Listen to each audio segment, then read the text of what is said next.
Hi everybody, this is a quick video to show you how to take through Design Space this new SVG to cut a really cute flared gift bag. It flares side to side and front to back ever so slightly, and then it has this cute little gable closure, so it's quite unusual really.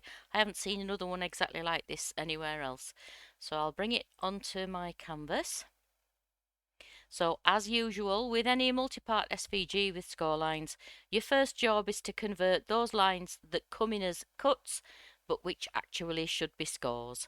If an SVG like this has been saved correctly, it should come in 3 distinct groups. There should be one overall group. You can tell it's a group because you can toggle this little symbol open and closed. So there should be one overall group, and then that should have 2 subgroups within it. One that has all the scores and one that has all the cut pieces.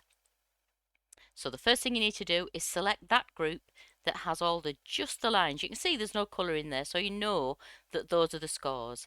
If you click just on the name of it, that's the second line down in your layers panel. It selects everything within it, and then you can go to your operations menu, click on where it says basic cut, and go down to score. And you can see that those lines get converted, they become dashed on screen, and while they're still selected, we need to ungroup them. And I'm using desktop version of Design Space. Ungroup is at the top of the layers panel. If you're on the mobile app, it'll be elsewhere. Second step is to select that second subgroup that has all the cut pieces in it, and all we need to do there is ungroup. And your third step is to select the whole SVG. You can do that really quickly just by clicking on that final group. You can also use the select all button. You can also drag a box around everything to enclose it, lots of different ways. But however you do it, once they're all selected, ungroup a third time.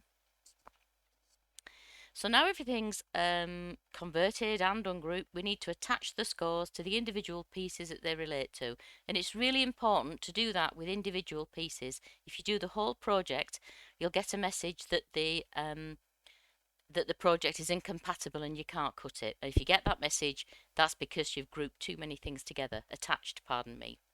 I get this a lot. So the quickest way to select one piece, I think, is to click on canvas somewhere near it, drag a box to enclose just that one piece and its scores, and press attach. And then when you go to move it, everything moves together and it'll all cut and score on the same mat. So you need to do that for every piece on screen which has scores. And that's everything in this project apart from this little piece here, which is the acetate window. Okay, so then you would need to decide, if this was me, I would save that as this project then. I've already got it saved, so I won't save it again. But save the whole thing, and then when you come to make it again, and you might sometimes make it with a solid front, and you might sometimes make it with the windowed front, all your pieces are still there. I think that's the quickest way to do it. So you would decide now which version you were going to make, and you'd go to cut. So I'm going to say that I'm making a solid front, so just for now I'm going to delete those. Click make it, and I'm going to choose 12 by 12, and you can see that each piece will cut from one sheet of 12 by 12 using the standard mat. And obviously you can use anything bigger than that you've got as well. I think, let me just try that one. No, I wondered if that might cut from A4. It actually does look as if it would, but why would you? Because you'd want them to match. Maybe. Yeah, let's have a look. Yeah, that will definitely cut from an A4 sheet. If for some reason, say you wanted I don't know, a solid colour back and then a patterned front, you could cut that from A4 and that from a sheet of 12 by 12. And obviously, we'll just bring back in those 2 bits that I deleted, and this time we'll say we're doing the one with the acetate sheet. And the only difference there is that you're left with this piece, and you would just select A4 or letter or whatever size your material was. I'm at the moment, rather than acetate, because I can't find any that's particularly cheap, I'm using the covers you can buy to bind folders. You know, the PVC covers you can get for booklets, that when you can bind them using one of those machines. I'm using those, they're really cheap, and I'm using the 180 micron ones, which are really plenty thick enough for a window. They make a really nice box window. So that's a little suggestion for you if you haven't heard of those before. Right, I'm not going to cut that, so I'll press cancel.